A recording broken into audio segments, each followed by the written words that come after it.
E aí, pessoal? Bem, aqui começa a nossa terceira videoaula da disciplina de CFB.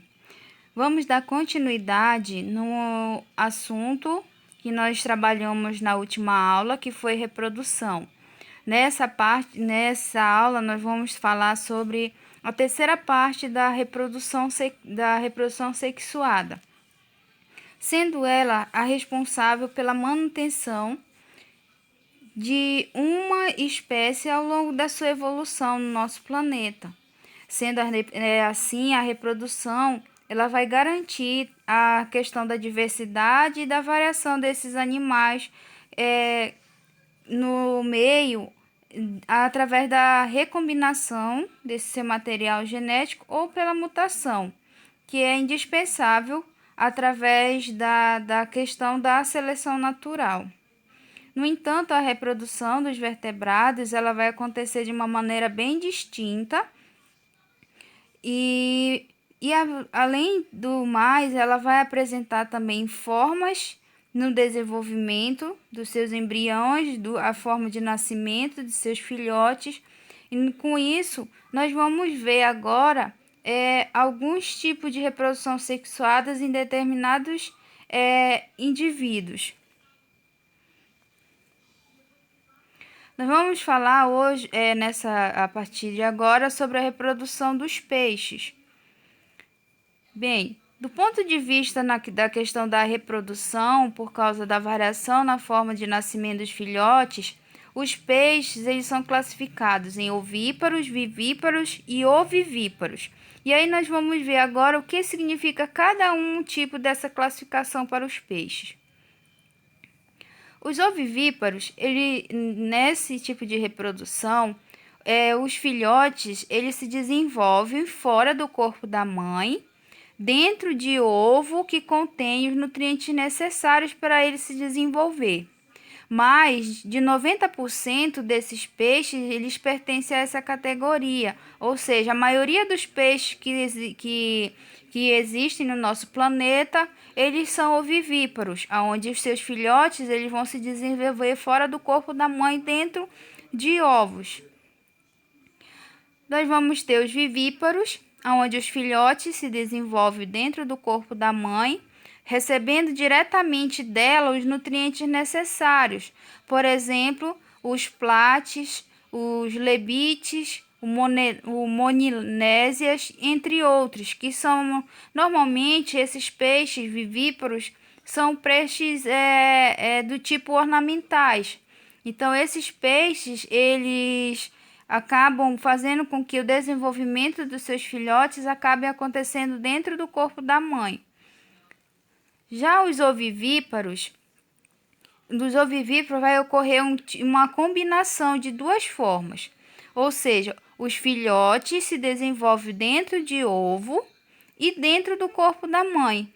Na hora do nascimento, esses filhotes vão sair do ovo, já aptos para comer pequenos alimentos, peixes, no entanto, os peixes dessas categorias são os caracídeos, alguns ciclídeos e os acarás. Muito conhecido da gente é os acarás. E esses peixes ovivíparos também são peixes também, da maioria sendo peixes ornamentais.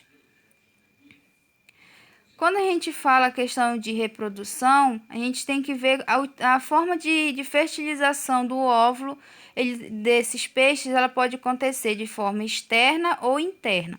A maioria dos peixes ósseos, eles vão apresentar uma fecundação externa. Então, a fêmea e o macho, eles vão liberar os seus gametas na água e após a fecundação do óvulo, por meio de espermatozoide, vão se formar o zigoto.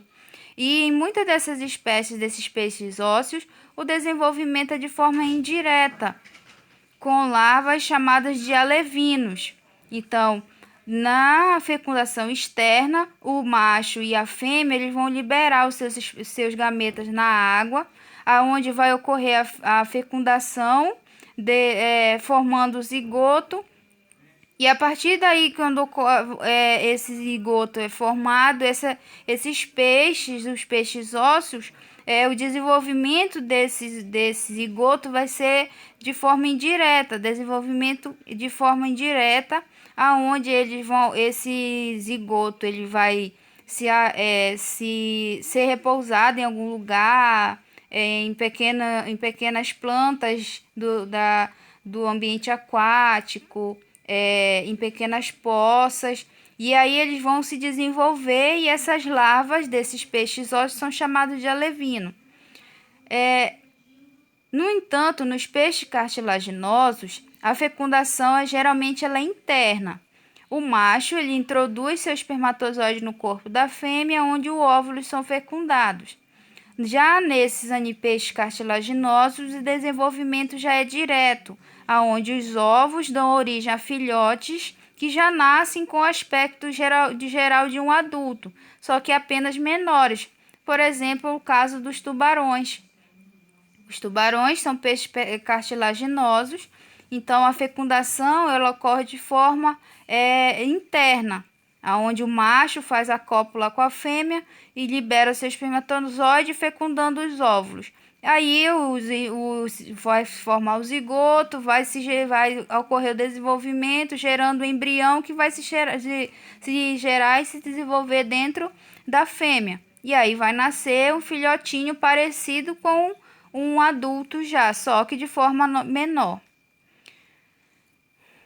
E nós vamos também falar sobre os anfíbios, esses bichinhos maravilhosos aqui. Então, a reprodução dos anfíbios nos anfíbios eles vão possuir o sexo separado. Na maioria das espécies, o acasalamento ocorre dentro da água e a fecundação é externa, ou seja, o macho e a fêmea eles vão fazer a cópula, né? Vão fazer o acasalamento. Só que, no entanto, a fêmea vai liberar os óvulos e o macho também vai liberar o espermatozoide, que vai ocorrer a fecundação na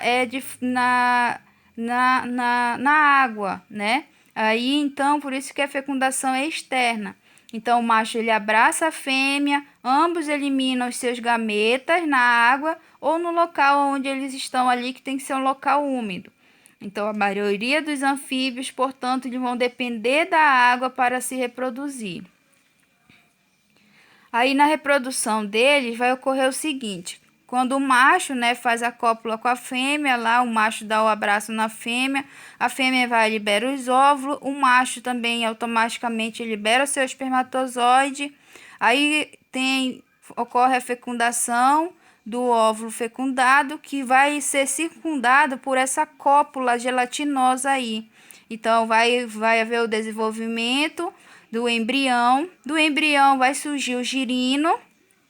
E esse girino vai passar a maior parte da sua vida, metade da sua vida, na água. Então, a metade da vida desse desenvolvimento desses anfíbios é na água. Então, ele vai sofrer durante todo esse processo uma metamorfose. Então, os anfíbios têm um processo de metamorfose completa, onde o girino, ao longo do seu desenvolvimento, ele vai desenvolvendo os aspectos de um anfíbio, de um anfíbio adulto. Vai aparecendo as patas traseiras, depois as patas dianteiras. E ao longo desse desenvolvimento, a cauda que ele tem, que ele usa para se movimentar, para nadar na água, ela vai diminuindo. Ela vai sendo absorvida de acordo com que ele vai crescendo e vai se desenvolvendo. Aí ele vai chegar um momento em que ele vai viver parte na água e parte na terra. Quando ele já está na fase adulta, já que ele perdeu toda aquela cauda da fase de girino, então ele vai viver a parte dele, o resto da parte da vida dele na parte terrestre. Aí ele vai novamente crescer, se tornar um adulto e vai procurar uma fêmea e assim vai dando continuidade no ciclo. A célula ovo ela vai originar o girino. Aí uma larva ela é adaptada à vida aquática e passa por uma série de transformações, como é a metamorfose, até originar um filhote semelhante a um indivíduo adulto. Aí vamos falar agora sobre a reprodução dos répteis. Dos répteis, a fecundação ela é interna. Então, essa fecundação interna ela é uma adaptação para a vida em terra, pois não há necessidade de cópula para ser realizada em um ambiente aquático. Então, os machos do grupo dos répteis, eles têm os seus aparelhos reprodutores adaptados porque eles vivem, a maioria deles são terrestres, então eles têm os seus aparelhos reprodutores adaptados para isso, como a gente vê aí na imagem. Aqui nós vemos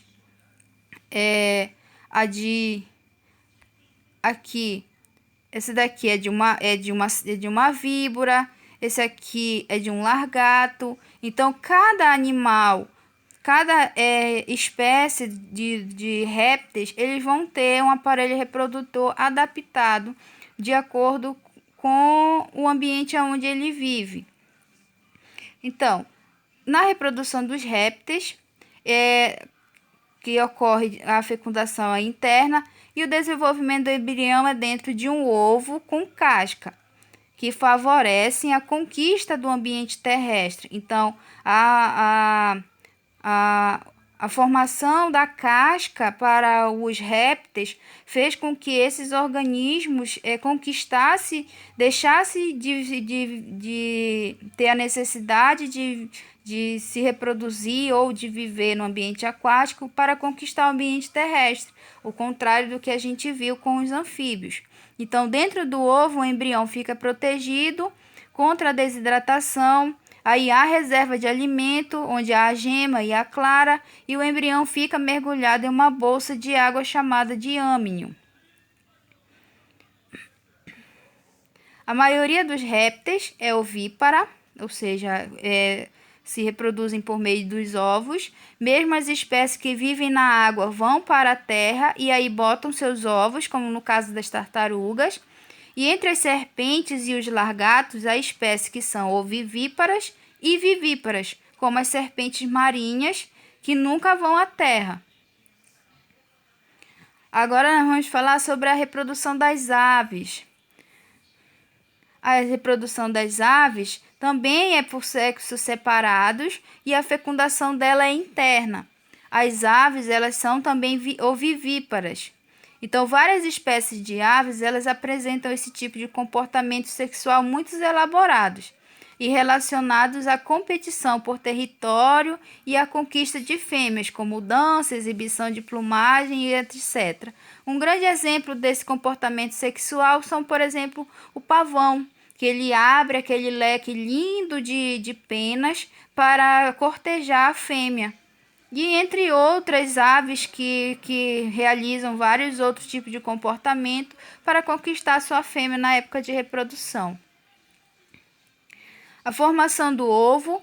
O ovo vai possuir a gema, que é o seu citoplasma, que após a fecundação, a célula ovo desce pela tuba uterina e forma-se em torno dela a clara e uma casca.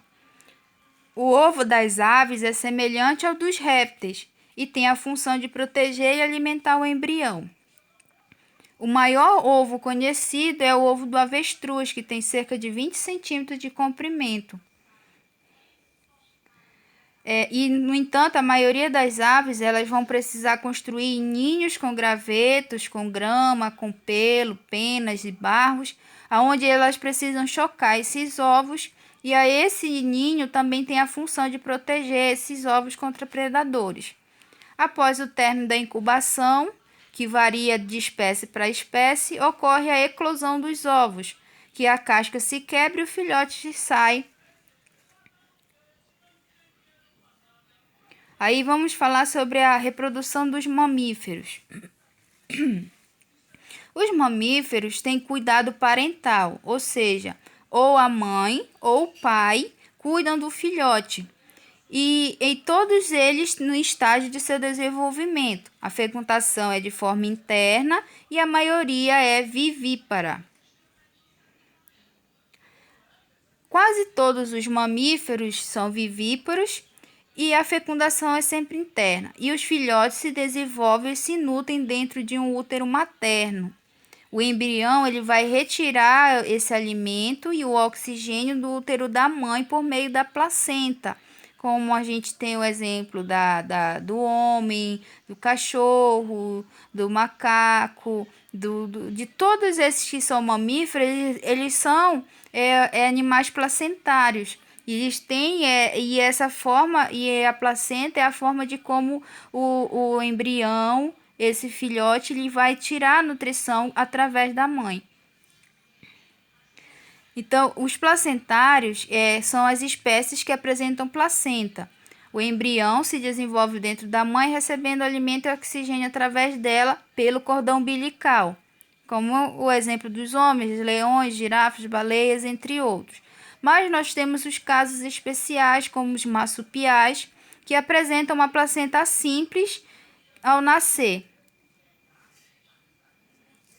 Esses filhotes desses marsupiais, eles se locomovem para essa bolsa, que é formada por uma pele, onde se encontram as glândulas mamárias e começam a se alimentar para continuar seu desenvolvimento. Então, o nome marsupial significa bolsa, que são os cangurus, os gambás, as cuícas. Nós vamos também ter os monotremados, que não vão apresentar placenta. Eles são ovíparos. Seus embriões se desenvolvem fora do corpo da mãe, dentro de ovos, como é o caso aqui, onde eles não têm glândulas mamárias, mas são classificados como mamíferos, como o nosso ornitorrinco. Ele é um monotremado, onde ele é um ovíparo, que o seu filhote ele se gera dentro de um ovo, mas quando ele nasce ele vai se alimentar da mama como um mamífero. E a equidna também, que é um primo do porco-espinho. Ela também é um monotremado. Ela põe ovos, os filhotes nascem, depois eles vão adquirir alimento através das glândulas mamárias.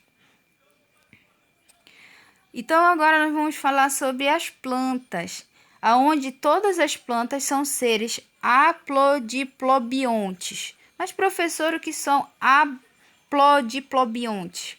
Esses são seres que eles vão ter uma fase haploide e uma fase diploide. E por isso elas vão se reproduzir por metagênese ou também chamada de alternância de geração. Olha, a gente vê aqui na nossa imagem, aonde ela vai mostrar que vai ter uma fase 2N, diploide, e tem uma fase aqui que vai ser um N, que é o haploide. Aí por isso que ela é chamada de seres aplodiplobiontes. Que aí no momento da fase de reprodução, ele vai ter 2N, e numa fase de reprodução ele vai ter um N. Um N, fase de reprodução assexuada, 2N, fase de reprodução sexuada. Então, das plantas que nós vamos falar, vamos começar pelas briófitas. As briófitas, elas vão ter essa fase sexuada e assexuada. Então, na fase sexuada, vai ocorrer da seguinte maneira. A briófita, ela possui uma cápsula, né, que é o do esporófito. Nessa cápsula, eles vão ter o esporófito que é diploide, 2N. Então, ele vai liberar aqui esse esporófito. Esse esporófito ele vai sofrer o processo de mitose dentro da cápsula, e aí ele vai liberar os esporos. Esses esporos aqui, quando ele está nessa fase 2N, ele está na fase sexuada. E aí ele vai liberar esses esporos, que é um N. Esses esporos vai ocorrer a germinação dele. Quando ocorre essa germinação, esses esporos eles vão ser liberados. Vai ocorrer a germinação, né, o futuro gametófito macho e o futuro gametófito fêmea. Quando ocorre essa liberação dos esporos, é a fase assexuada. E esses esporos vão se desenvolver, um vai gerar o macho, outro a fêmea. Quando esses macho e fêmea se desenvolvem, tornam adultos, o macho vai liberar o espermatozoide, que é chamado de anterozoide, e a fêmea vai ter o óvulo, que é chamado de esfera. Então, quando o macho libera o anterozoide, fecunda esse óvulo dentro da fêmea, vai formar o zigoto, e esse zigoto vai formar aqui o esporófito 2N. Então, essa fase daqui para cá, ela vai ser assexuada, e essa fase daqui para cá vai ser sexuada nas briófitas. Então, nós vamos ter o esporófito 2N e o gametófito 1N. Vamos dar para as pteridófitas. As pteridófitas, elas também vai ter 2 ciclos, o assexuado e o sexuado. O assexuado, ele vai ocorrer quando a samambaia, ela vai formar esse soro debaixo da folha. Quem nunca viu esse soro embaixo da folha da samambaia? Esses pontinhos pretos embaixo de uma folha de samambaia. Esses são chamados os soros. Os soros, eles são cheios formados com vários desses pontinhos marrons aqui, que é chamado de esporanjo. Então, esses esporanjos aqui, eles são liberados, né? Eles são liberados e aí eles vão fazer a germinação desses esporos aí. Quando ocorrer a germinação desses esporos, vai formar esse gametófito hermafrodita.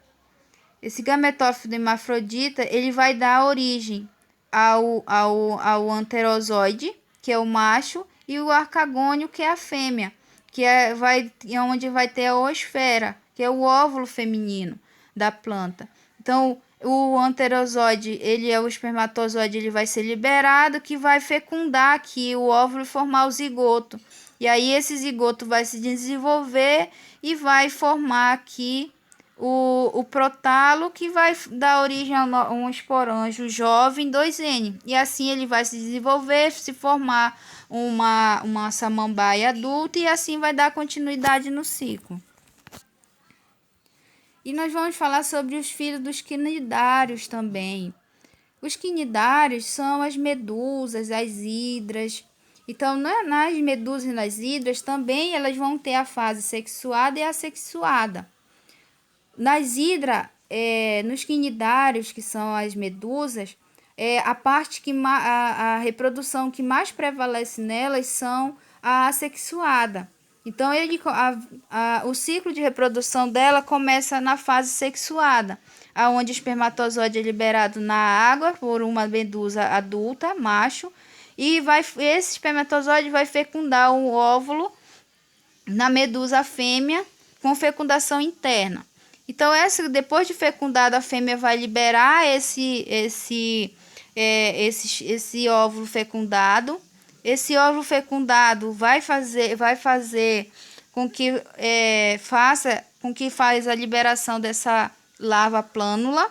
Essa larva vai ser liberada e aí ela vai se fixar em um substrato. Vai ser numa rocha, vai ser no fundo no fundo do oceano lá. E aí ela vai se fixar e vai formar essa criftomas aí. Essa crifitoma, ela vai se desenvolvendo. À medida que vai havendo esse desenvolvimento, que é chamado de estrobilização, que é a divisão transversal, é como se ela fosse crescendo e formando várias camadinhas, uma em cima da outra. Essas camadas, elas são chamadas de êfiras, que são medusas imaturas. Quando essas medusas imaturas, elas já estão quase jovens, elas se liberam, cada camada dessa vai se liberando, que vai ser uma medusa. E essa medusa, ela vai ser liberada, ela vai se desenvolver e vai se formar no adulto, ou numa fêmea ou no macho, e vai dar continuidade no ciclo. Então, nos quinidários, a fase de reprodução mais predominante é a assexuada. Então, pessoal, uma frase de reflexão. Às vezes surgem certas reviravoltas na vida da gente. Num primeiro momento, tudo parece meio nebuloso, gelado, vazio, mas aos passos o entendimento chega, os sentimentos se ajeitam e a paz se instala. A fé é que nunca pode nos abandonar, afinal, muitas vezes é só o que nos resta. Então, até a próxima aula.